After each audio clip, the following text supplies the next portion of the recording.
You're welcome to this training session. Today we'll be talking about interpreting signs and symbols in the workplace. Our learning objective today is going to be at the end of this training session, we'll be able to interpret signs and symbols in the workplace according to Occupational Safety and Health Association regulations. Now, let us ask ourselves these questions. How do we warn others about hazards, and why do we warn them? So we'll be finding out how and why we warn people about hazards. Now, let's state this. If people don't know a hazard is present, they cannot protect themselves from it. Warning them of hazard that may not be noticed, let them take action that protect themselves. We warn people about hazards in workplace through so many warning medium. One is through signs and symbols, through labels and markings, through training, when we communicate with our workers, we hold safety meetings, and then they study safety data sheet of materials they want to use in the workplace. Now, signs and symbols. Signs and symbols, we say, is no substitute for training at all, but they do serve as important reminders. They can be particularly helpful for workers who are not familiar with a specific area or a process. A simple sign and symbol allows workers to efficiently identify the potential hazard and make an immediate decision. That is how important signs and symbols are. So what type of signs and symbols do we come across in the work environment? One of them is the prohibitive sign and symbol, or what we call prohibition signs and symbol. We have warning signs and symbols. We have mandatory signs and symbols. We have emergency signs and symbols.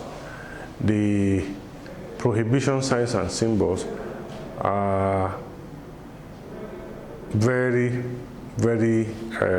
marked out most times in red color and across whether a circle or rectangular shapes to warn you that these areas are prohibited. Now, you will see details of these signs and symbols in our online material. Then we'll have the warning signs. Warning signs are signs that tells you about danger.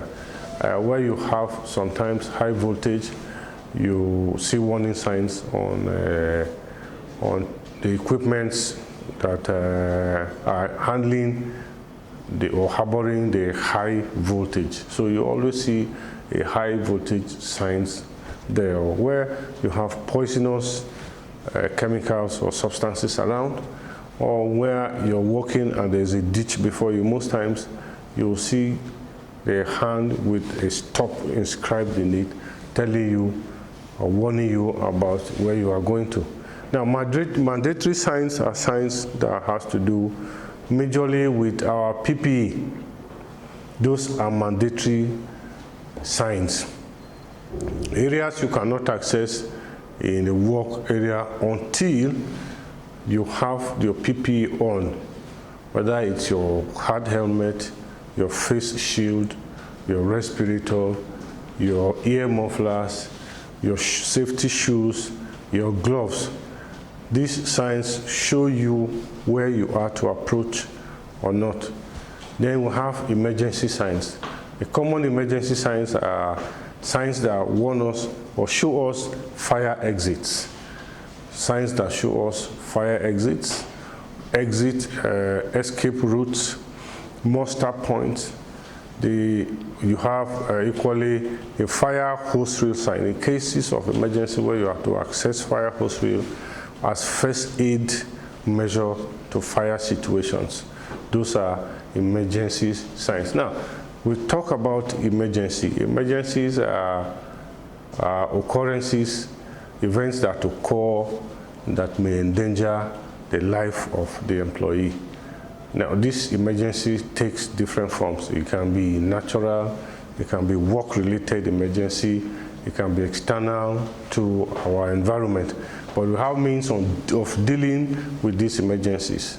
Okay, we have the management, how the management and the employee are supposed to receive first aid treatment is a means of dealing with this emergency. So by staying calm is another method of dealing with emergencies. Now, if emergency situations, where do you find your first aid equipment is very important.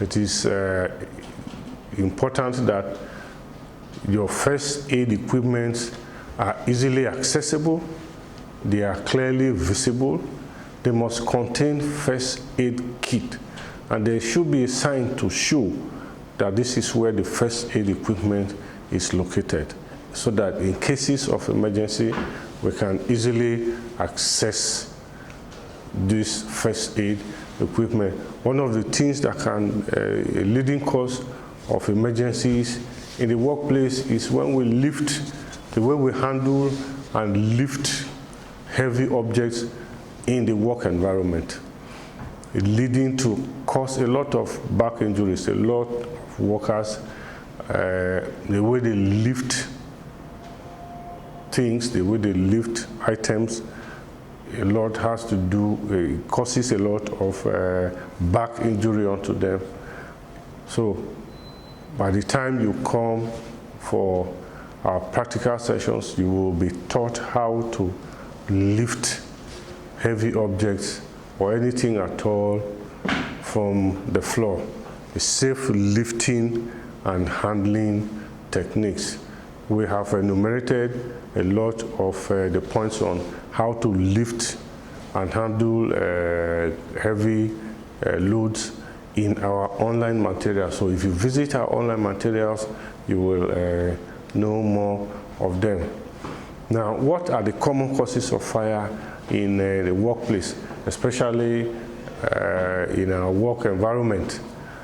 Most times when extensions or receptacles hold more than their rated value, they tend to cause a lot of fire.